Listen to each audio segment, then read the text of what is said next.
Estamos listos para todos los participantes que nos están viendo por Zoom, que están por redes sociales. Los invitamos si tienen alguna duda, alguna pregunta, por favor, escríbanlo en el chat. Nosotros se lo hacemos hacer llegar aquí a Manuel. A los participantes de Zoom, por favor, apaguen su micrófono. Y bueno, Luis, pues te dejo para que presentes a Juan Manuel. Claro que sí.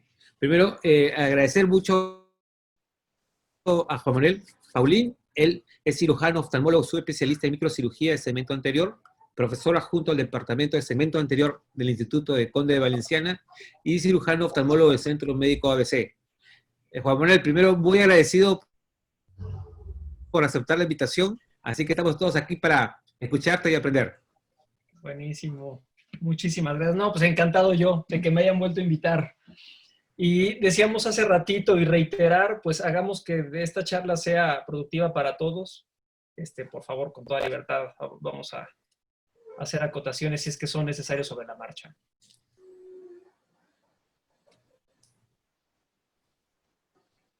Estoy tratando de abrir la presentación. Listo. Ahí no me ven todavía, ¿verdad? Está a tu escritorio. ¿Ahí me ven? Perfecto. No, sigue apareciendo tu escritorio. No, ya apareció. Listo, ahora sí ya. Voy de Ahora sí. nuevo, vamos a hacerlo bien. Ahí se va a ver bien, seguro. Sí. Ahí está. Vale. Bueno, entonces la idea de esta presentación es intentar en estos minutos englobar al menos los aspectos más importantes que implica cuando has decidido ir con un lente multifocal. Hablando un poquito de la experiencia personal, pues los primeros casos que tuve oportunidad de hacer fueron en el 2016. El lente de Zeiss fue el primer lente que tuvimos disponible, la Telisa Tri en México. Ahí arrancamos con los primeros, luego con el Atelisa Tritórico, justo un mes después. Despuésito llegó el Panoptix de Alcon el mismo año como una fuerte competencia o la propuesta de la plataforma Acrisoft. Y el año siguiente tuve la dicha de colocar el primer Panoptix tórico en México, y de ahí una cadena de pacientes que se desprendieron por la buena aceptación que, a diferencia del bifocal previo, el Restor había dado. Este fue un lente muy diferente. Y eso es lo que empezamos a notar. La buena aceptación y tolerancia que el paciente manifestaba muy pronto con esta nueva plataforma de lentes multifocales, trifocales. Y debo decir, en mi caso particular, yo hago y ya hacía mucha cirugía facorrefractiva, en el sentido estricto de extraer un cristalino claro transparente por motivos estrictamente refractivos, que podían ser desde corregir la ametropía del paciente a simplemente ahora pacientes que ven 20-25, 20-20, corregir solamente la vista cansada o la presbicia. Y eso ha generado un posoperatorio muy diferente y muy peculiar, que sería el primer mensaje que yo quisiera transmitir. El cirujano debe de estar listo a que esta no es una cirugía de catarata convencional, en ninguno de los sentidos. Es una cirugía totalmente nueva. Técnicamente se va a parecer, pero es una cirugía totalmente nueva en muchos sentidos. Y la primera es esta, donde si vemos este resultado refractivo posoperatorio, es un paciente operado de catarata, que si tú ves a primera impresión parecería un gol refractivo y estarías muy contento con ese resultado. Resulta que es un paciente insatisfecho, que te dice no solo que ve borroso o que no está cómodo, te dice que no ve, ¿no? Y cómo se convierte un resultado que parecía muy bueno en un paciente insatisfecho, pues eso es justo las sutilezas que este tipo de lente y el preoperatorio y demás genera. Entonces, así es lo que a mí me ha gustado expresar como las enseñanzas de la extracción del cristalino transparente. Y lo primero que tenemos que valorar es el cálculo del lente intraocular. Y yo sigo viendo casos que me comparten donde lo que me muestran es un multilente, un display en multilente, donde ponemos aquí Zeiss, Fine Vision, Alcon. Es decir, a mí no me sirve ver distintos lentes en un cálculo de lente. Yo quiero elegir mi lente porque ya sé qué lente he optado por mi paciente, y lo que quiero ver es un display en multifórmula. Yo quiero no solamente ver un camino que me lleve a Roma, sino ver 4 caminos distintos que me lleven a Roma, para ver si yo tengo predictibilidad, al menos en el poder esférico del lente. Entonces, lo primero es voltear a ver al cálculo del lente y siempre voltear a verlo en multifórmula. Segundo, cómo quiero que me quede el paciente después de colocarle un lente multifocal.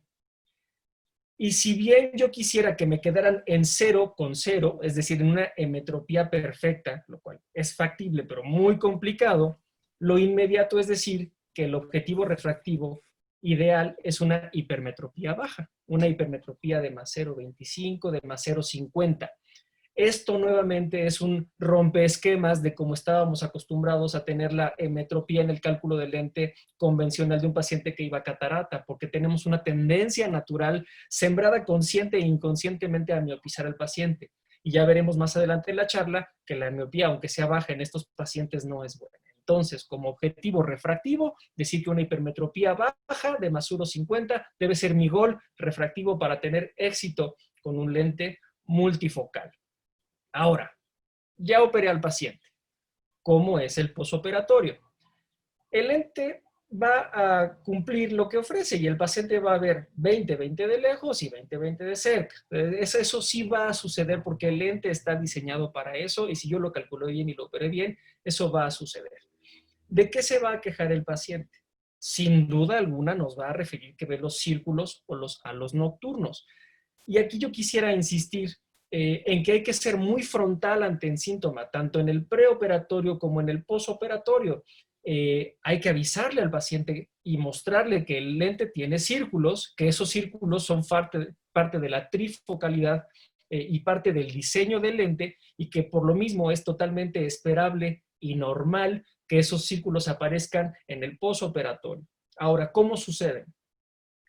Hay un pequeñito porcentaje de pacientes que no los ven. Raro, no sabemos por qué, deberían verlos, el lente tiene círculos, pero sí existe pacientes que los preguntas y nunca los han visto y nunca los verán. No son la mayoría. Está otro gran porcentaje que sí los ve. ¿Y dónde los ve? Generalmente de noche, en los autos que han frenado con los stops o los faros de la distancia.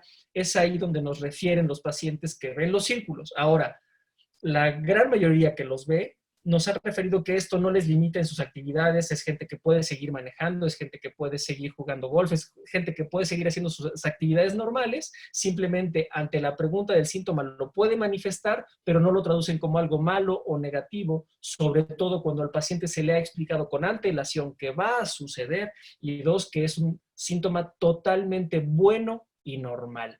Y entonces olvidarnos ya del abordaje previo que teníamos con lentes bifocales como el Restor, donde era penadísimo y había quien sugería ni siquiera mencionar el tema para que el paciente no lo percibiera. No, aquí al contrario, hay que ser frontales ante el síntoma, preguntarlo, cuestionarlo y llevarlo de algo negativo a algo positivo. Es buena su presencia.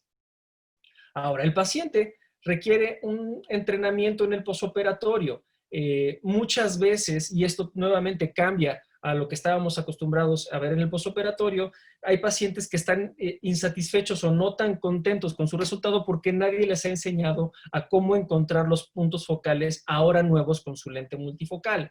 Y lo primero que hay que hacer en esa cita de training que habitualmente yo hago después del segundo ojo operado es con el paciente en el consultorio, sentarlo con la cartilla de visión cercana y decirle que lo primero que tiene que hacer es recordar que requiere de buena iluminación para que se active su lente. Es una palabra que utilizo mucho, el que se active su lente o que se prenda su lente. Eso es algo que le suena muy tecnológico al paciente, le gusta escuchar que su lente es de una tecnología especial que se prende con la iluminación y le hace sentido al paciente el que su lente se prenda o la parte cercana se prenda con buena iluminación. Y siempre le hago así.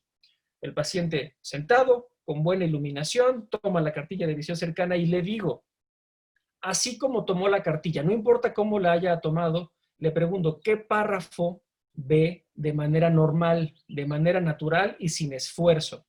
Casi siempre es el tercer párrafo, el Jagger 3. Y ahí le digo al paciente, ok, ese párrafo que usted ya veía, por favor, acerque o aleje la cartilla para que eso mismo que ya veía lo vea mejor. Es decir, no parto o no pretendo arrancar con lo que no ve, sino siempre con lo que él ya vio. Y entonces le digo, ese párrafo que usted ya veía, adapte la distancia de manera despacio, a ver dónde lo ve mejor. Y es ahí donde el paciente ajusta su distancia y dice, perfecto. ahora avance o ya con esa distancia díganos qué alcanza a ver, y casi siempre es el Jaeger 1. O sea, ¿qué hacemos con esa maniobra? Que el paciente no se pelee con lo que no ve, sino que parte con lo que ve, y que ahora al paciente recordarle y decirle que su lente multifocal tiene distancias fijas de enfoque, y que ese ejercicio que hemos hecho en el consultorio de encontrar dónde se ve mejor lo que ya veía para que pueda avanzar con textos más pequeños, lo que estamos buscando es que lo haga en casa de manera regular para que después de manera inconsciente él tenga una nueva memoria corporal y ubique de manera inmediata, ya sin hacerlo de manera consciente, su nueva distancia de enfoque. Parece una recomendación muy trivial, es una recomendación buena en pacientes que a veces lo que les está costando trabajo es encontrar esa nueva distancia de enfoque porque han estado acostumbrados por décadas a enfocar a 30 centímetros y a lo mejor ahora es a 40. Y esto es importante, decirle al paciente que debe recordar que su lente finalmente es una prótesis, que tiene puntos fijos de enfoque y que él debe de ayudarle a su lente para que su lente le ayude a él. ¿Cómo? Con buena iluminación y adaptando la nueva distancia de enfoque. Y decirle, no vas a navegar en todas las distancias como lo hacía tu cristalino joven. El lente tiene puntos fijos, recuerda que debes de buscar esos puntos fijos o la distancia de esos puntos para que tu lente funcione de manera efectiva. Esas recomendaciones recuerdan y hacen claro al paciente que debe de colaborar él con su lente para que su lente colabore con él. Ahora, motivos de una queja real. ¿De qué se queja un paciente cuando sí tiene un motivo para quejarse? Primero diría el ojo seco. Y el ojo seco es un tema importante que incluso pudiera ser un motivo para no ir con un lente multifocal en algún paciente. No con esto decir que todos los pacientes que hemos operado no tienen ojo seco, diría que la gran mayoría lo tiene simplemente por motivo de la edad, entre temas ambientales en la ciudad y hormonales por su edad, pero que el paciente entienda y comprenda que el ojo seco puede disminuir la visión a pesar de su lente multifocal y que es una entidad ajena o una enfermedad aparte a la multifocalidad que su lente le da, y que el tratamiento del ojo seco debe ser importante tanto en el preoperatorio como en el posoperatorio si es que él quiere gozar de la buena visión que su lente multifocal le da. Pero hay que dejarle claro al paciente que él ya tiene ojo seco, que tendrá que seguir tratándolo como si fuera hipertenso o si fuera diabético, y que debe de recordar que es una entidad distinta a su cirugía de catarata. Juan Manuel, una preguntita, sí. Disculpa, me meto aquí. Por favor. ¿Normalmente le das algún tratamiento a estos pacientes preoperatorios así no tengan algo de ojo seco? Porque pues se ven regularmente que los pacientes después de operados de catarata tienen algo de resequedad, de ojo seco. Sí. ¿Les dan algo? Sí, diría que casi todos los vemos con cierto grado de resequedad ocular simplemente por la contaminación que en la Ciudad de México existe. A mí me gusta a todos darles cierto tratamiento no complejo de ojo seco con antiinflamatorio y lubricante justo para la cita de estudios preoperatorios para la confiabilidad de IOL Master y Pentacam. Y en el posoperatorio siempre les aviso que más o menos como al mes o mes y medio de la segunda cirugía cursarán con una fase de resequedad ocular que notarán. Y esto es porque las sales de los medicamentos que dejamos, tanto del antibiótico como del antiinflamatorio esteroideo, pues son medicamentos, al menos aquí en suspensión, que suelen ser pesados o irritantes para el paciente. Y sí, siempre les explico que vendrá una fase de resequedad ocular que mejorará cuando suspendamos el antibiótico y el antiinflamatorio, y es ahí cuando dejo nada más un pulso menor estricto, diría, o con horario del lubricante, y después ya lo dejo navegar solo, pero siempre lo aviso. Excelente. ¿Usas algún inmunomodulador? No, qué buena pregunta. La verdad es que antes lo hacía, te estoy diciendo antes, hace ya buenos años. Ahora he aprendido que ante el ojo seco menos es más.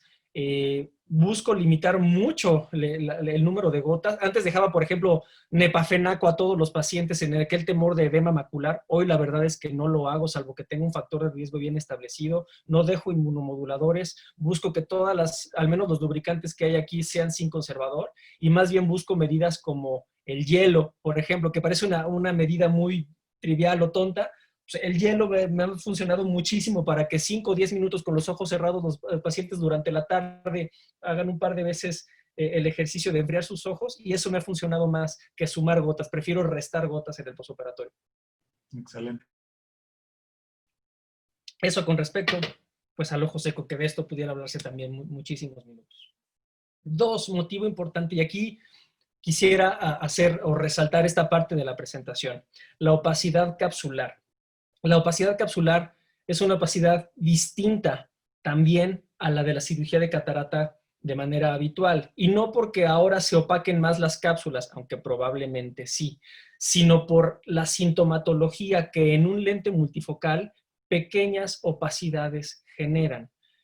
A veces estábamos acostumbrados a ver pequeña migración o pobre migración de células del epitelio anterior o diría yo, mínimas estrías discretamente opacas que en un lente monofocal no eran sintomáticas. Aquí la opacidad capsular es bien importante en términos de sensibilidad y buena visión del paciente, y probablemente el dato clínico que yo más he detectado es el paciente que te dice más o menos en el 3.º o 4.º mes que sigue estando muy bien, pero que leía un poco mejor. Ahí deja ver cómo esa miosis del reflejo sinquinético está centrando la opacidad, y yo ahora debo decir que yo ya no llego al 6.º mes del posoperatorio,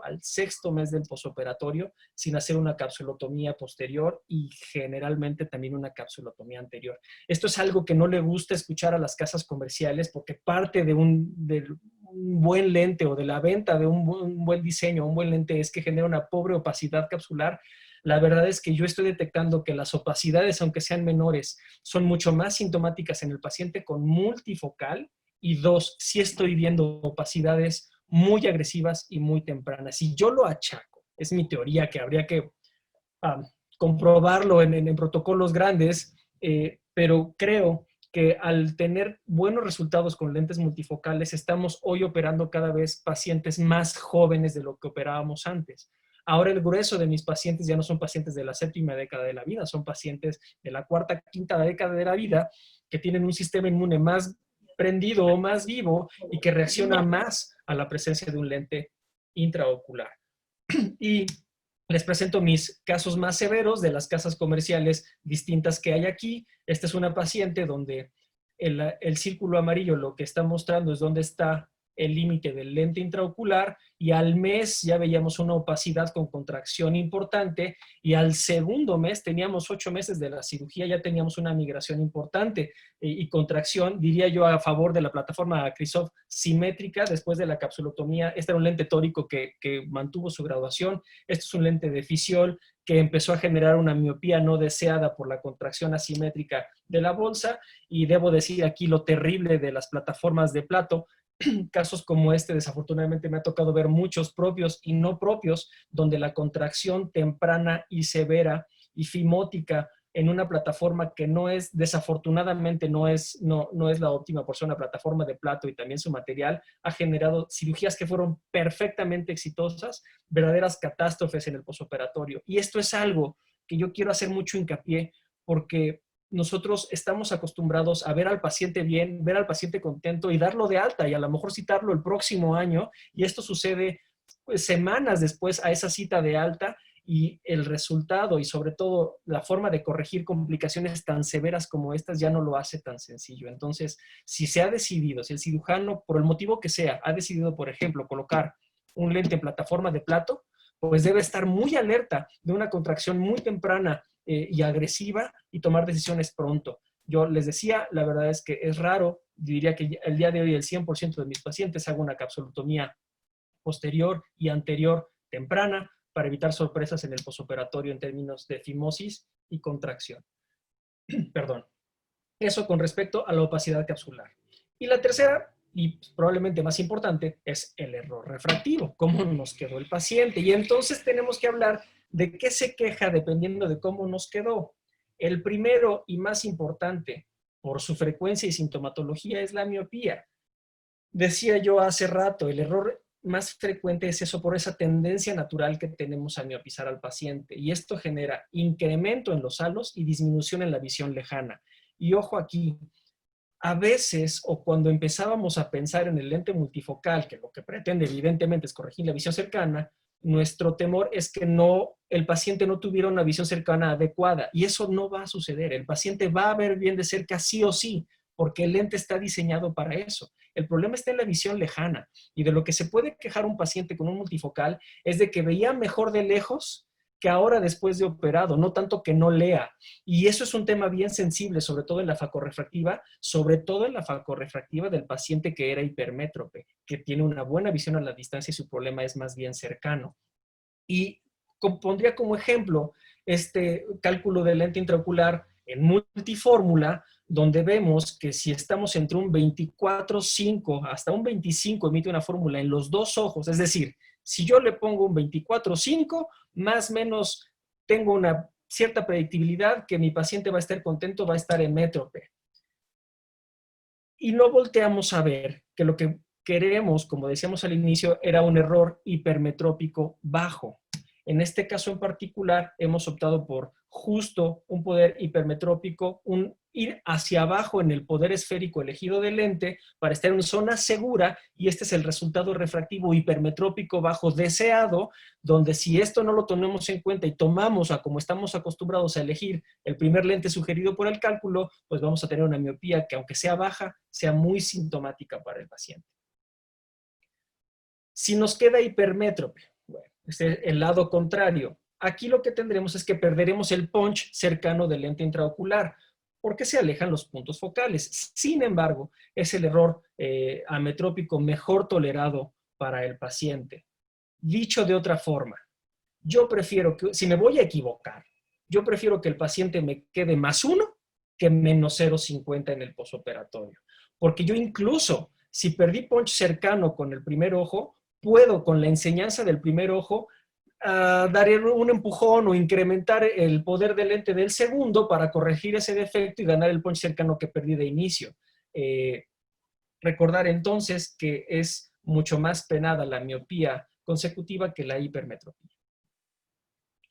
Y el astigmatismo, un tema que a mí me vuelve loco y del cual también podríamos hacer un curso entero de días y días, diría que al menos, para no explayar demasiado en términos de un lente multifocal, lo más importante es no invertir ejes que estaban con la regla. En los lentes multifocales es muy mal tolerado llevar a un paciente que estaba con la regla a contra la regla. Y es por eso mejor, si tenemos un paciente con la regla, buscar un colchón pequeño de astigmatismo, probablemente de media dioptría, en su eje con la regla original. La inversión de con a contra es muy mal tolerada, pero no así cuando el paciente está de contra a con. Es decir, si yo tengo un paciente que está contra la regla, puedo con gran libertad llevarlo a con la regla o revertirlo, por así decirlo, de contra a con la regla. Recordar que hay una tendencia natural al paso del tiempo de ir de con a contra. Aquí no habrá tanto problema.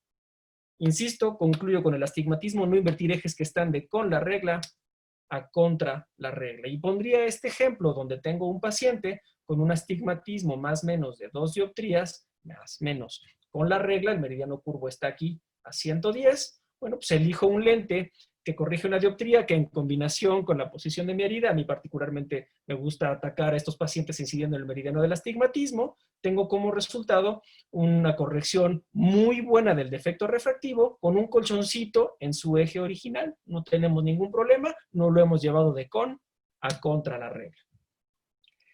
Y esta es otra parte de la plática que diría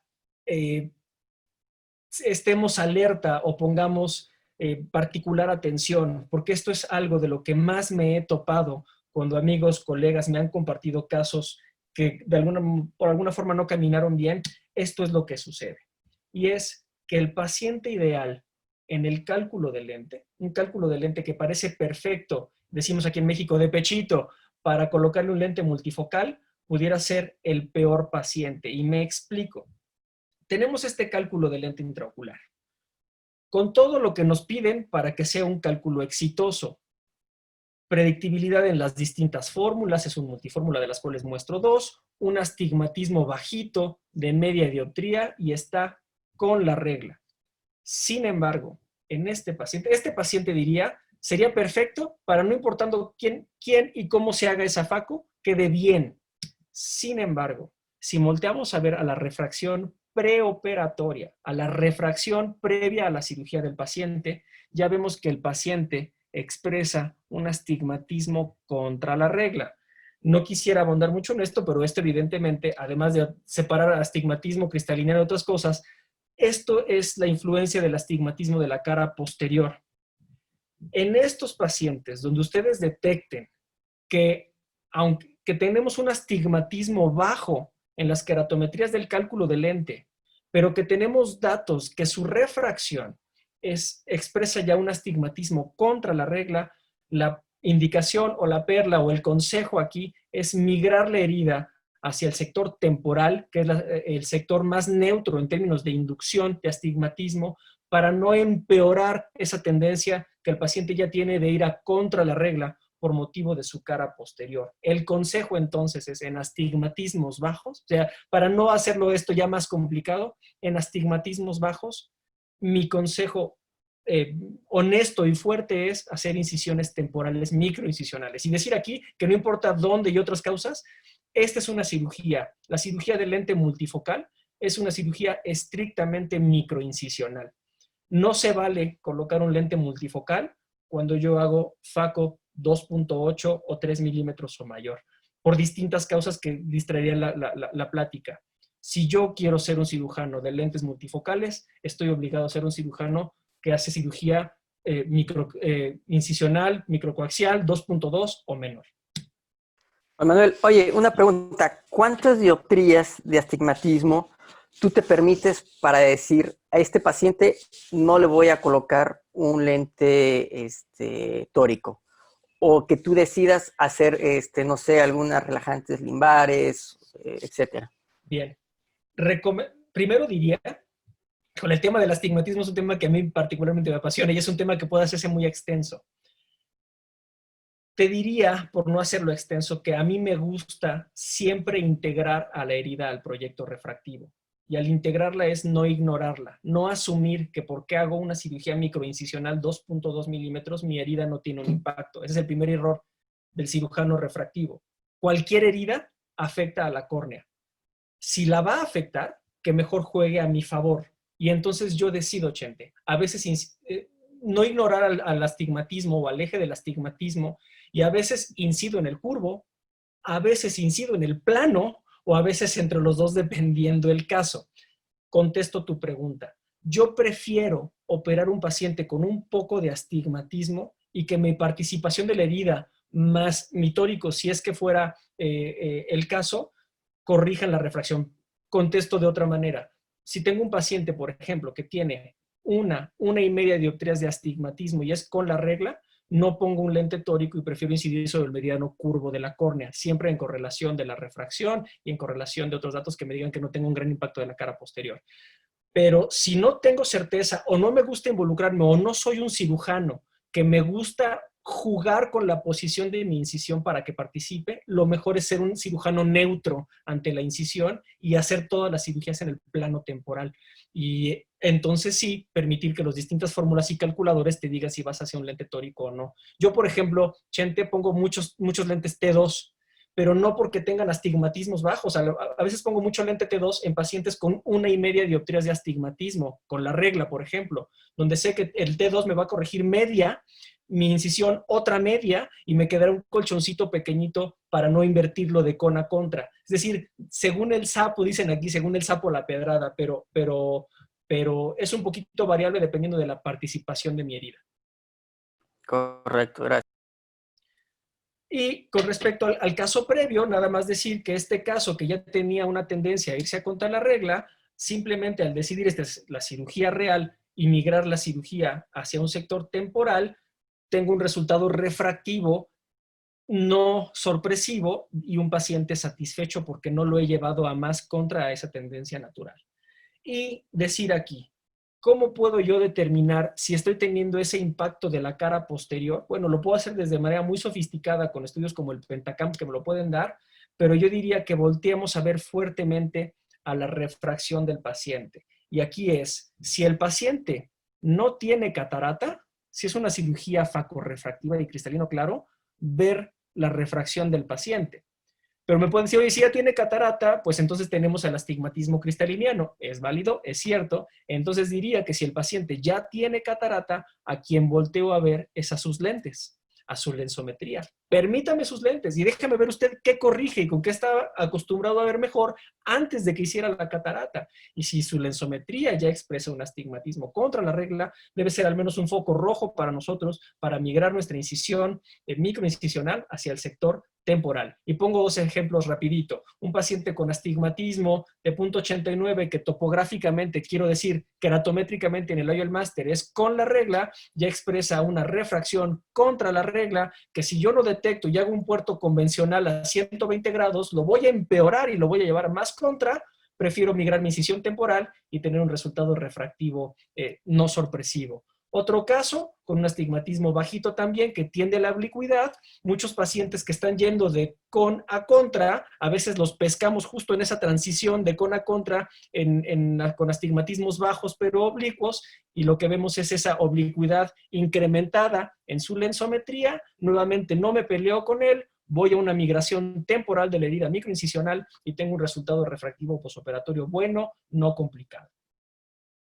Entonces, como consejo, pues, vayamos a las incisiones temporales microincisionales en astigmatismos bajos que pudieran estarse yendo ya contra la regla sin que yo lo vea en la keratometría por la inducción de la cara posterior. Y último tema o últimos temas, diría yo, las aberraciones ópticas, que ahora pareciera han tomado más fuerza que nunca.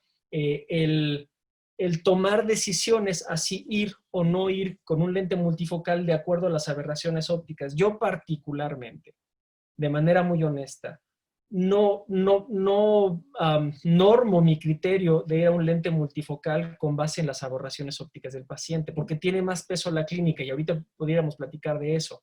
Pero tenemos que mencionarlas porque están ahí, porque están en los congresos, porque empiezan a tomar al menos cierto grado de peso en la decisión a poner un lente multifocal. Y pudiera hablarse de aberraciones ópticas, muchísimos parámetros cuales considerar. Hay que recordar que las aberraciones corneales generan aberraciones ópticas que pueden afectar de manera negativa la visión del paciente, ya sea con disfotopsias, con halos, con pérdida de sensibilidad al contraste, con que el paciente vea menos.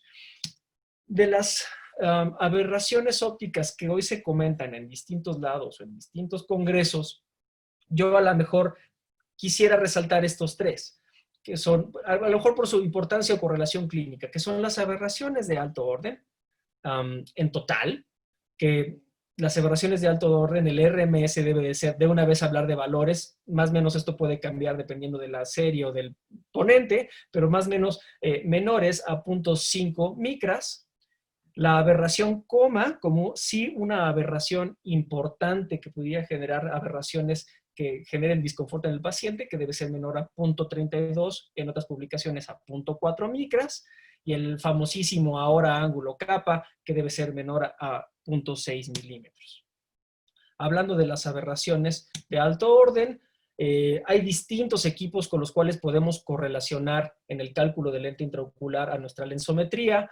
Yo particularmente utilizo el IOL Master y me gusta siempre correlacionar con el Pentacam, y muestro este caso donde tenemos una paciente post-LASIK, donde en el ojo derecho fue un LASIK miópico con los patrones característicos de un LASIK miópico, que tenemos un láser más bien descentrado en el ojo derecho y no tanto en el ojo izquierdo, donde yo quiero ver qué impacto tiene sobre las aberraciones ópticas probables que esa ablación pudo haber generado, y entonces hay distintos caminos para llegar a las aberraciones de alto orden, pero el Pentacam en su apartado del Cataract Pre-Op tiene aquí abajito, en la zona de 4 milímetros, las aberraciones de alto orden o el RMS de alto orden, y es aquí donde yo debo voltear a que sea menor al valor de 0.5 micras. Tenemos en el ojo derecho un valor mayor, como se veía, lo pongo de nuevo en la diapositiva. Aquí, al menos en términos de aberraciones de alto orden, no nos invita a ir con un lente multifocal, no así el ojo izquierdo, que tiene un valor de 0.2 menor al de 0.5 comentado, que nos da una luz verde, al menos en este ojo izquierdo, así considerar un lente multifocal basado estrictamente en las aberraciones de alto orden. El ángulo capa. Les invito a que hablemos del ángulo capa muy rapidito y sin distraernos mucho, recordando que tenemos en un ojo sano que ve al frente un eje visual que va del punto de fijación a la fobia y un eje pupilar que es distinto al eje visual y que la diferencia, que el ángulo que existe entre el eje visual y el eje pupilar es lo que se conoce como ángulo capa, que era más sencillo cuando lo utilizábamos nada más para entender los falsos estrabismos de pacientes que tenían disociación de la posición del centro de la pupila con respecto a su reflejo pupilar. Y era para nosotros muy claro entender que si los ojos se veían hacia afuera, en un paciente que estaba en ortoposición, era un ángulo capa positivo, que si lo daba una falsa exodesviación, y cuando los ojos simulaban hacia adentro, por la posición del reflejo con respecto al centro de la pupila, pues era una falsa endodesviación. Era más sencillo cuando hablábamos nada más del pseudoestrabismo y el ángulo capa. Si tuviéramos que darle un valor, ignoraría yo este dato, pero hay que decir que más o menos 7 grados es el ángulo capa permisible para colocar un lente multifocal, pero que el ángulo capa es variable con respecto a la edad, es variable con respecto a la graduación del paciente, en hipermétropes es mayor, en miopes es menor y puede incluso ser negativo.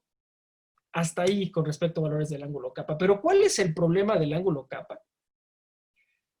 Que tenemos problemas desde cómo definirlo, porque hemos querido llevar conceptos ópticos de sistemas ópticos precisos como un telescopio o un microscopio al ojo, y eso no se puede correlacionar de manera exacta. Y entonces ha hecho que tengamos distintas definiciones, muchas de ellas sin correlación clínica. Ahora ya no hablamos del ángulo capa, ya hablamos del ángulo lambda, o por qué no mejor hablar del ángulo alfa. Y resulta que además los equipos que lo miden muchas veces no miden lo que dicen que miden, o le ponen propios nombres, inventan terminología, y resulta que el ángulo alfa que un equipo mide no corresponde al ángulo alfa real. Es decir, es un problema el querer entender y trasladar, que empieza desde la definición hasta el equipo, hasta el nombre que le asigna ese equipo, si esto es un ángulo capa, un lambda, o qué es lo que estoy midiendo. Entonces, y esto no se ha estandarizado, ni siquiera en las distintas series o publicaciones. Las más recientes lo pretenden. A mí, de manera personal, me ha gustado la utilidad o la representación clínica que el Pentacam da sobre el ángulo capa. Y si vamos a hablar del Pentacam, el valor al cual se refiere o infiere el ángulo capa es un valor que se llama cuerda mu. Cuando hablamos de topografías, cuando hablamos de Pentacam, no hablamos de ángulos porque ni siquiera nos da un valor en ángulo el Pentacam. En este caso lo que nos da es un valor en cuerda, y el equivalente al ángulo capa se llama cuerda mu, y esa cuerda mu debe de ser menor a 6 milímetros. Sí. Vamos a encontrar entonces la cuerda mu. ¿Dónde encuentro yo en mi display del Pentacam los valores que yo busco para saber que mi cuerda mu es menor a 6 milímetros? La receta de cocina más fácil que les puedo yo recomendar es esta. Aquí donde dice centro pupila, van a aparecer 2 valores, uno en X y otro en Y, y la receta de cocina dice que sumemos estos 2 valores sin importar el signo. Y si esa suma no es igual o cercana a 0.6, estamos del otro lado, al menos en términos de ángulo capa. Si es que yo soy muy estricto y muy purista, y para mí el ángulo capa sí va a normar el colocar un lente multifocal o no, bueno, pues es ahí donde debemos de buscarlo, en el centro pupila. Recordando entonces, sumo ambos valores sin importar el signo y debe ser menor a 6.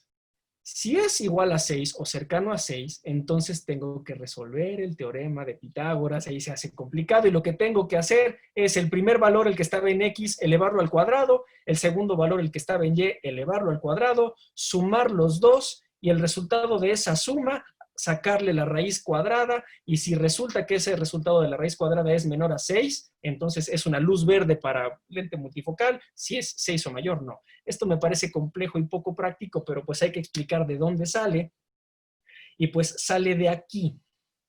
Voy a hacer grande ese apartado pequeñito de la primera hoja del Pentacam. Esta parte que dice Paki Apex corresponde al eje de la mirada, también conocido como vértex normal o la primera imagen de Purkinje. O sea, finalmente es un valor que será como el centro topográfico del estudio. Es un valor que siempre es 0. Si yo les muestro otro Pentacam, también es 0. Y si les muestro otro Pentacam, también es 0. Siempre es 0 porque es el centro topográfico del equipo cuando el paciente está viendo de frente al equipo que lo está explorando. Lo que cambia es lo que está arriba, que es el centro pupilar. Este centro pupilar o centro pupila tendrá una distancia o una desviación con respecto al PAC y apex expresado en valores de X y Y. Lo llevo a esta gráfica para hacerlo más sencillo. Nuevamente, el PAC y apex, que es el eje de la mirada, siempre es 0 y en este caso está aquí, en el punto azul. Quien va a cambiar es el centro de la pupila, que corresponderá al eje de la pupila. Y tendrá una distancia, este centro pupilar, que aquí ejemplifico en el punto rojo, una distancia en X y una distancia en Y, que son los dos valores que está dando el aparato. Esa distancia en X y en Y que ubica el punto rojo genera una distancia final entre los dos puntos. Esa es la cuerda mu, que finalmente, para fines del teorema de Pitágoras, pues es la hipotenusa de este triángulo rectángulo. O sea, al final del camino lo que queríamos encontrar era la distancia entre estos dos. Eso es la cuerda mu. Finalmente, ¿qué hay que recordar? Pues que la suma de esos dos valores no debe ser mayor a 0.6. Pongo otro ejemplo, donde aquí corroboramos que el PAC y apex es el 0, como siempre debe serlo, porque es el centro topográfico, y vean como la suma de estos dos me dio 0.29, es menor a 0.6, quiere decir que mi cuerda mu es correcta, quiere decir que mi ángulo kappa no está excedido, que puedo ir entonces con un lente multifocal. Perdón lo árido de esta parte de la charla. En el IOL Master también se encuentra como la cuerda CW y está en la tercera hoja, está aquí, finalmente expresa lo mismo. Y finalmente el tercer valor, hablamos del RMS total, hablamos del ángulo kappa, ahora hablamos de la coma, que sí pudiera ser la coma un valor mucho más sensible en términos clínicos y debe ser menor a 0.3 micras y la encontramos en el Pentacam justo aquí, como una aberración de alto orden, que si sumados estos dos valores de coma horizontal y coma vertical, si es mayor a 0.32, como lo es en este caso, no debemos de ir a un lente multifocal. Pero, nuevamente, perdón por esta parte árida, yo creo que los más pragmáticos, los más estrictos, los más teóricos del cálculo del lente y de decidir si va a ir con un lente multifocal o no, es muy válido que tomen como un parámetro las aberraciones ópticas. Está muy bien, entre menos compromisos tengas con refractivos con el paciente es mejor. Pero estos valores matemáticos y numéricos no deben de prevalecer o estar por encima de la clínica. O sea, finalmente, ¿de dónde salieron esas aberraciones? ¿Es un paciente posoperado? ¿Es un paciente que tuvo la SIC? ¿Es un paciente que tiene una cicatriz corneal? ¿Es un paciente que tuvo un adenovirus? O sea, ¿qué te está haciendo pensar que generó esas aberraciones? Si clínicamente no es una buena idea ir con un lente multifocal, yo no requiero un valor numérico que me dé un luz verde o no. Al final, lo que creo yo debe prevalecer es la clínica ante cada caso, ante cada ojo. Pero finalmente los datos están ahí, hoy son para puntos de vista y parámetros para colocarlo, hay que mencionarlos. Y entro a la parte final de la charla, donde me gusta, y estas diapositivas las he presentado en un par de webinars, mostrar cómo el paciente o los pacientes están satisfechos desde el posoperatorio inmediato a su cirugía y te comentan en un chat que están resolviendo con su visión cercana, nueva, restablecida, con un lente multifocal, que ven bien, que pueden enfocar, que pueden escribir y de manera objetiva lo están logrando y de manera subjetiva te están mostrando su buena tolerancia y aceptación a esta nueva tecnología. Creo yo que las mejores recomendaciones englobando toda esta charla es, primero, no miopizar. Es el error más frecuente y el más sintomático en términos de ametropía. 2, ser abierto y claro ante la sintomatología que vendrá, principalmente los halos en condiciones de poca luz, que el paciente sepa que si algo no camina bien, probablemente requiere un tratamiento posterior. Nunca entro en temas en el preoperatorio del YAG, pero sí lo hago cuando después del segundo ojo lo doy de alta, le digo que en algún momento tendré que hacer algo y que mejor se lo comento antes de que suceda eso con respecto al YAG. No olvidar la importancia de la opacidad posterior y muy, muy importante, no llevar ejes de con la regla a contra la regla. ¿Qué será más importante al final del camino? ¿Cómo me quedó refractivamente? ¿O su ojo seco? ¿O si tiene la cápsula opaca o medio estriada? Yo creo que esos tres serían los factores más importantes que pueden generar una sintomatología real del paciente y que se pueden atender los tres de manera exitosa y dejaría muy hasta abajo los parámetros topográficos que hoy están tan en moda. Yo les haría caso siempre y cuando vayan de la mano de un análisis integral y clínico de por qué se están generando estas aberraciones corneales. Y la última diapositiva dice que no hay que olvidar que de todas las aberraciones, la más importante es el defocus o el desenfoque, que está justo aquí y que es la miopía o la hipermetropía no deseada en mi cálculo de lente y en mi resultado refractivo. Entonces, hay que dar prioridad al target refractivo, a que me quede esa hipermetropía bajita que yo puedo considerar desde el preoperatorio y ajustar en el segundo ojo, en el posoperatorio, y a lo mejor no perderme tanto en otros valores que pudieran no ser tan sensibles o de tanto peso. Y esa es la última diapositiva, querido Chente. Excelente. Mira, hay unas preguntas por aquí. Aquí están preguntando, Juan Manuel, sobre los lentes de plato. Sí. Doctor Noé Rivero. Ahí está preguntando si usas normalmente un anillo de tensión y si lo recomendarías. Yo creo que es una excelente pregunta. Vi casos tan catastróficos con los lentes de plato que hoy les he dado la vuelta por completo. Pero la verdad es que creo que el colocar un anillo de tensión capsular es una gran idea que pudiera ser parte, un paso inevitable de la cirugía cuando se decide colocar un lente de plato, sí. Y eso puede minimizar al menos el impacto, sobre todo de la fimosis y el descentramiento. Aún así, digo, creo que es un candado bueno de seguridad, pero aún así estaría súper alerta de cómo se está comportando al paso de los días la fibrosis de ese paciente, y creo que se tomaría la misma conducta en términos del YAG temprano. En cuanto al YAG, en cápsula anterior, ¿cómo haces? ¿Superior, inferior? ¿Haces 4, 6? Ok. En la diapositiva que mostré del caso de Alcon, que fue de mis primeros casos de opacidad y fimosis severa, hice una cruz, hice como, diría que 6 u 8 cortes del YAG anterior. Ya no lo hago así. Ahora solamente hago 1 o 2 cortes con el YAG. Generalmente los hago, no por algún motivo clínico, empiezo en la parte superior y a veces en la parte inferior. Con un pequeño golpe que rompa la circunferencia de la rexis original, se libera por completo la tensión. Y en mi cabeza me gusta hacer como neutras ambas fuerzas, entonces hago uno superior y uno inferior y me detengo, pero no lo hago ni muy extenso, yéndome hacia la periferia, ni en gran número. Con que yo vea que se rompe el borde de la rexis arriba y abajo, es más que suficiente. Perfecto. Y no mueve la refracción, ¿eh? He tenido un montón de casos de multifocales tóricos que el eje se mantiene de manera estable. No sé, Lucho, ¿tengas alguna pregunta? Excelente charla. Oye, bien, lo que pasa es que estoy medio... Ya, ahí lo estoy mejor. No, Juan Manuel, de verdad, es el día a día, que eso es lo bonito, es el día a día, ¿sí? Y creo que lo has explicado bastante fácil de entender. Hemos tenido clases de 45 minutos solo para hablar de ángulo capa, así que imagínate, ¿ya? Así, en serio, de verdad. Entonces, y es bueno que el día a día lo podamos entender, porque es un día a día, no podemos filosofar mucho. Oye, preguntas. Esta me parece buena, Tito Ramírez, ¿ya?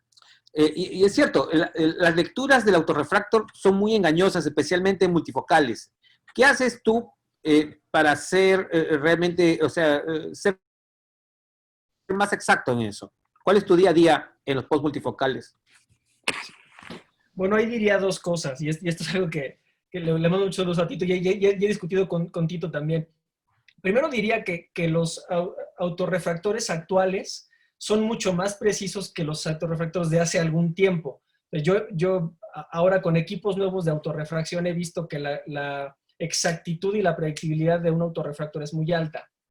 Yo, para fines de las presentaciones, me he sentido más honesto en mostrar un ticket de refracción en las presentaciones que un subjetivo que yo escribo con mis manos, porque me parece muy transparente mostrar el caso, el lente y la refracción en un ticket, ¿no?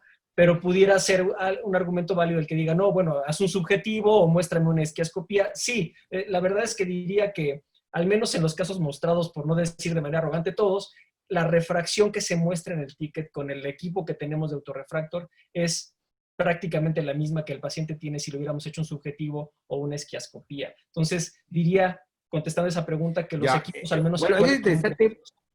Sí, sí, pero mira, lo cierto está, y eso también, porque aquí estamos, creo que todos aprendiendo, ¿sí? Y lo cierto está, bueno, que en mi práctica es imposible, yo mato a alguien si vamos a corregir sobre el voucher del autorrefractor, y creo que toditos los que están ahí vean, saben, ¿sí? Y entonces es cierto, ¿por qué? Porque el autorrefractor tiene razón, ahorita están muchísimo más avanzados, ¿ya? Y realmente dan una refracción precisa, pero en pacientes posoperados, en pacientes con lentes intraoculares, ya sea multifocales, puede salir muchas veces bien, como muchas veces cualquier cosa, ¿sí? Quizás para la presentación me parece correcto utilizar, aquí está, mira, esto es lo que tenía, ¿no? Del voucher, pero quizás para la corrección, y ahí va quizás la enseñanza, ¿no? Que si voy a corregir un paciente con uno de astigmatismo, ponte, post multifocal, ¿me voy a guiar yo por la refracción o me voy a guiar yo por un voucher? Como presentación, creo que lo has mencionado bastante bien. Es para, oye, miren, esto es lo que está pasando, ¿no? Pero en tu práctica diaria, si quieres afinar vas a hacer una refracción, supongo yo, cuando quieres afinar un resultado. 100% lo que acabas de decir. Tengo incluso una charla de manejo de error refractivo, donde a un par de pacientes hubo que hacerles un PRK. Obviamente el dato de alarma sale del ticket de la autorrefracción, pero el tratamiento que llevamos, en este caso al láser, sale de un subjetivo que es como un traje a la medida. O sea, es un tema, lo dejaría así, para fines de docencia, claro, y presentación una cosa, no así para fines de tomar decisiones, sí, afinar o tratamientos posteriores. Totalmente de acuerdo. Fiorella dice, buenas noches, ¿utiliza el cálculo de su astigmatismo inducido en sus cirugías? En caso que sea así, ¿qué método utilizaste para calcularlo? Híjole, es un tema bien escabroso meternos al astigmatismo, pero creo que existe todavía incluso confusión desde la definición que es el astigmatismo inducido, porque el astigmatismo inducido en realidad es cómo quedó la córnea, cómo quedó el eje y magnitud del astigmatismo después de mi herida. No, ¿qué hizo mi herida en el meridiano donde yo entré? O sea, suena a lo mismo, pero no es lo mismo. Una cosa es el impacto de mi herida sobre el meridiano donde incidí, y otra cosa fue el resultado de esa incisión en el astigmatismo global del paciente. Ese último es el astigmatismo inducido. Y yo creo que no es válido los cirujanos, y esto lo digo con mucho respeto, pero no me parece válido el que dice, en mis manos mi astigmatismo inducido es de media dioptría. La verdad es que no, porque cada ojo es diferente, nunca incidimos sobre el mismo plano, a veces es más limbal, a veces es más corneal, a veces es un ojo izquierdo que es más temporal. O sea, ese tipo de variables son muy complejas para llevarlo a eso. ¿Qué hago yo? Yo no peleo, yo integro a mi herida al astigmatismo del paciente, generalmente sobre el curvo, a veces sobre el plano, incrementando entonces el poder del tórico si aplano el plano, porque si aplano el curvo disminuyo el astigmatismo, pero si aplano el plano lo incremento, y a veces diluyéndolo entre los dos. Entonces yo no quiero hacer de esto una respuesta compleja, pero puedo decir que cuando incido con cirugía microincisional en un paciente con la regla cuyo meridiano curvo está en el plano vertical, yo incido sobre el meridiano curvo de ese paciente, exactamente sobre el meridiano curvo de ese paciente con una FACO 2.2, yo me considero media dioptría de astigmatismo inducido. Si quiero contestar la respuesta de esta doctora. Ahora, si mi FACO, por el motivo que sea, decidí hacerla temporal, microincisional temporal, yo más o menos considero como 0.2, no llego a 0.3 de lo que considero de impacto de mi herida. Contestando, en astigmatismos con la regla incidiendo sobre el curvo, 0.5, en incisiones temporales, 0.2 a 0.3 dioptrías. Juan Manuel, perdón, Lucho, ¿puedo preguntar algo? No, Noé, dale. Claro, Noé. ¿Cómo están? Bienvenido. Bueno, Juan Manuel, felicitaciones, la verdad, como dijo Lucho, una charla muy práctica que dio un montón de tips. Con respecto a la agudeza visual final en el postquirúrgico, ¿ustedes no se basan en la agudeza visual que le decimos 20 happy, o sea, 20 feliz?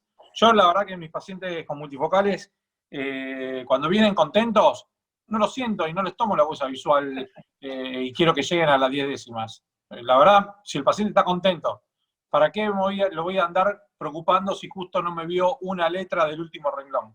Yo esos pacientes, la verdad, no los refracciono. Si están contentos, nada. ¿Ustedes también más o menos se basan un poquito en eso? Sí, realmente hago una buena refracción y lo investigo al paciente que está disconforme con su visión. Pero el paciente está contento, no, creo que ni lo refracciono. No, a ver, oye, bueno, primero saludarte y qué gusto verte por acá, qué honor verte por acá, Noé. Sí, te diría que todos tenemos pequeñas mañas o trucos o formas de llevar nuestra consulta. ¿Qué hago yo? ¿Qué hago yo con el paciente? Claro que tampoco me doy el tiro en el pie yo solo y busco que el paciente encuentre lo que no alcance a ver, pero siempre que reviso un paciente de un multifocal, o en general, pero de un multifocal, primero lo siento y con poca luz veo el segmento anterior. Veo que no haya fimosis, celularidad, sinequias, nada, que todo esté frío y en su lugar.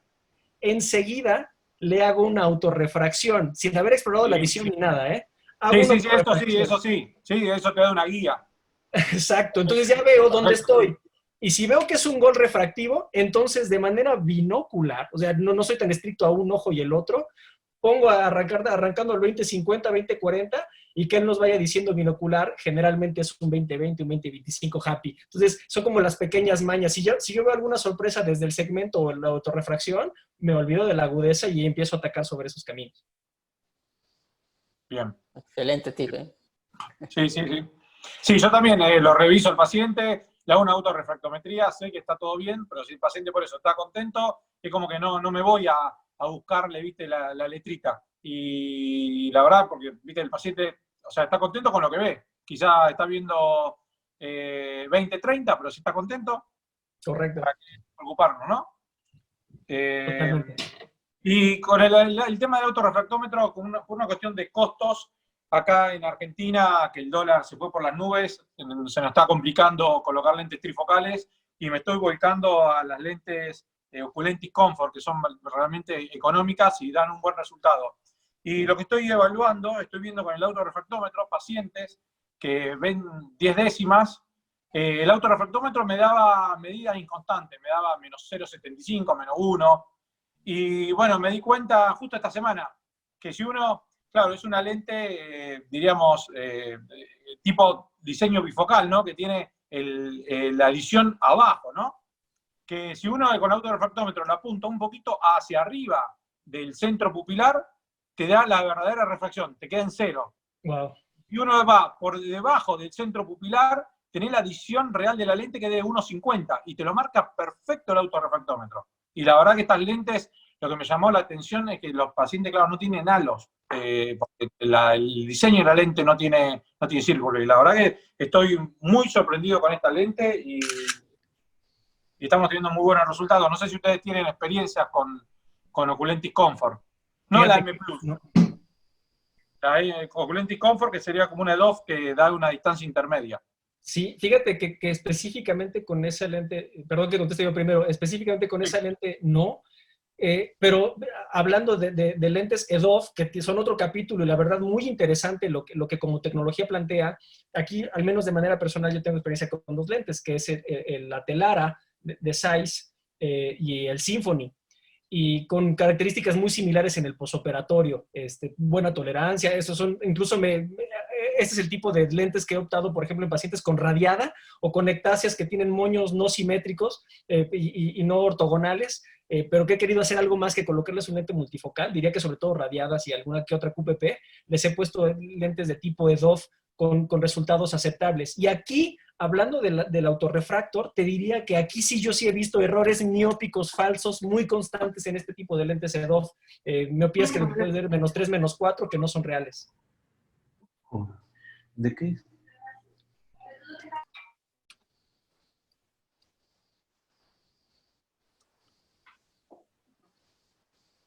¿Aló? ¿Se escucha? Los perdí un momento y ya los veo de vuelta. No sé si se escuchó eso último. Sí, perfecto. No sé. No. No, excelente, Juan Manuel. La verdad que fantástico. Fantástico todo lo que nos contaste. Muy útil. Gracias, muchas gracias. Perfecto. Pues creo que ya no quedan preguntas Una en el... pregunta, Chente. Mira, aquí A Daniel ver, nos dale. está preguntando, en un paciente post-LASIK por tratamiento Ay. hipermetrópico, ¿le indicas un lente multifocal o trifocal? Y si es así, ¿qué tipo de lente le pondrías? Bien, muy bien. Sí, a ver, si la correlación clínica, predictibilidad multifórmula, correlación con el Pentacam, no dispara nada o no es un láser asimétrico, es un ojo operado con láser, pero es un ojo bien operado y está estable, sí tengo, diría que un buen número de casos miópicos e hipermetrópicos con lentes multifocales y están bien. El error, aquí lo que hay que cuidar, y ahora debo decir que me siento con más seguridad porque tenemos disponible el Orave Link, ¿no? Que es otra tecnología que fue motivo de otro webinar, pero la predictividad que te da a tener un aberrómetro transoperatorio te invita también a explorar estos casos de manera más enérgica. Con el LASIK hipermetrópico, el error de cálculo más frecuente por el tipo de ablación es la miopía consecutiva, que te quede miope, a diferencia del LASIK miópico que te puede quedar hipermétrope en el posoperatorio. Y ojo aquí, no queremos miopías en el posoperatorio, menos de quien fue hipermétrope. Entonces, si como consejo o la clave es que si algo de atención tengo que poner yo en el paciente que tuvo un LASIK hipermetrópico, es que no vaya yo a inducir una miopía superpenada en este tipo de pacientes. Y de eso dependerá la correlación clínica, qué ojo operar primero, a lo mejor en ese ojo iría primero con el no preferente por si me quedo un tanto miope. O sea, jugar un poquito con eso. Perfecto. Y la última Hay otra pregunta. No, espérate. Aquí hay una pregunta de Juan Carlos Valderrama. Dice, ¿qué aconseja a los pacientes con catarata en un ojo y cristalino transparente en el otro, que quieren los lentes multifocales? ¿Qué haces en esos casos? Pues mira, diría que si es un paciente de edad avanzada o que lo justifique, no me la pienso y voy. Y si no tengo algo que lo contraindique, me voy sí o sí con un lente multifocal. Tengo casos así y muchos pacientes han optado por la cirugía del segundo ojo simplemente por el valor de la visión cercana que el multifocal ahora les ha dado. Tengo casos raros como una chica de 32 años que hizo catarata en un ojo sin ningún factor que le hayamos encontrado y tiene un multifocal en un ojo y un cristalino que puede acomodar en el otro. Aquí sí medio sintomática rara, no inconforme, pero te diría que hasta esos casos extremos. Y diría, y sobre todo siguiendo a la pregunta y lo que veo en el chat, existen dudas si del éxito de un paciente que ya tiene monofocal en un ojo, la posibilidad de multifocal en el otro. Y les puedo decir que nos va muy bien. Yo sí me veo muy fuertemente motivado al paciente que tiene, por ejemplo, un lente IQ en el primer ojo, a plantearle un lente multifocal en el otro, y la experiencia, al menos que yo he vivido con un número, diría, aceptable o considerable, es bastante buena. Incluso en pacientes, presentaba en un webinar pasado una paciente con un LASIK, un paciente con un LASIK descentrado en un ojo, pero bueno en el otro, que fuimos con monofocal en un ojo y con multifocal en el LASIK centrado, también muy bien. Entonces, sí creo que si la correlación clínica lo permite, es muy válido hacerlo de manera asimétrica. Oye, ¿y cuánto tiempo es lo máximo que te esperas tú para operar un paciente de ambos ojos, colocarle el multifocal? Casi siempre es a la semana, casi siempre, o diría que 9 de cada 10 pacientes, hasta por tema de aseguradora y parte de logística administrativa sucede, pero muchas veces el mismo paciente el que apura la cirugía del segundo ojo cuando ve el beneficio del primero. Y si el paciente es un ojo sano y con catarata, ni me la pienso, es un paciente con multifocal de primera intención, sí o sí. Perfecto.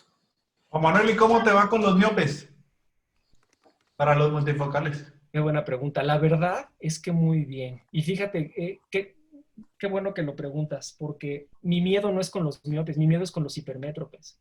Y eso fue otra enseñanza de la facorrefractiva. Porque el temor con el miope es que no viera de cerca, ¿no? Y la verdad es que el miope hay que decirle que va a ver de cerca, nada más a lo mejor va a alejar un poquito su distancia de enfoque, que casi siempre están muy acostumbrados por su propia miopía a estar pegados al cuerpo, y lo que hay que enseñarle es a alejar las manos en ese training que mencionaba yo en la plática. Mi temor son los hipermétropes, porque el hipermétrope de lo que se queja es que veía mejor antes de lejos que después de su cirugía. Y es terrible, y claro que me pasó, en mis primeros pacientes hipermétropes, ir a un PRK o un LASIK por un menos 0,50, ¿no? Pero para mí era increíble ver cómo le ponía yo el lente de contacto al paciente con menos 0,50 y decía, ya veo, y se lo quitaba y es, no veo, ¿no? Entonces, ahí aprendí muy pronto que la miopía era terrible. Perdónale, se me da siempre las respuestas largas. No me espantan los miopes, me dan más miedo los hipermétropes y me la pienso más con quién empezar. La verdad es que me ha ido bien. Excelente, muchas gracias, Juan Manuel. Excelente plática. Y hay una última pregunta ahí, si Luis nos ayuda, porque está en portugués.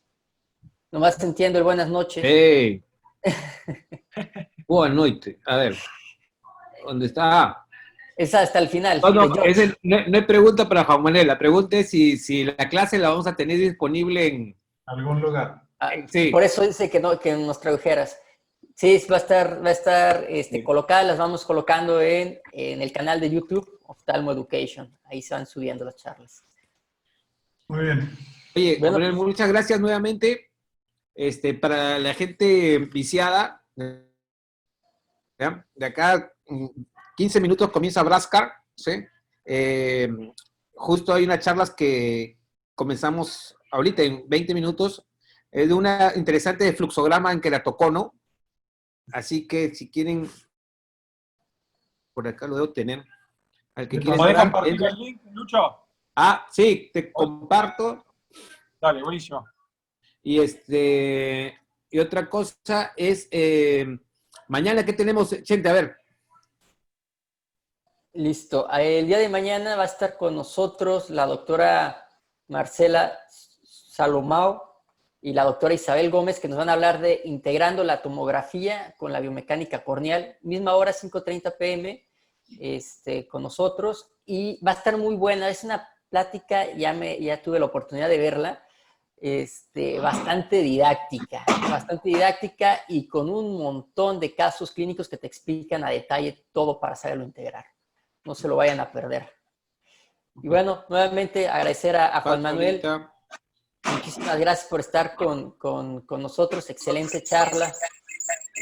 Bueno, a todos, como siempre les decimos, abramos el micrófono y un aplauso. Gracias, Sí. gracias, un placer, ¿eh? Gracias por la invitación. Yo estoy puesto para cuando me inviten, es un placer. Gracias de verdad.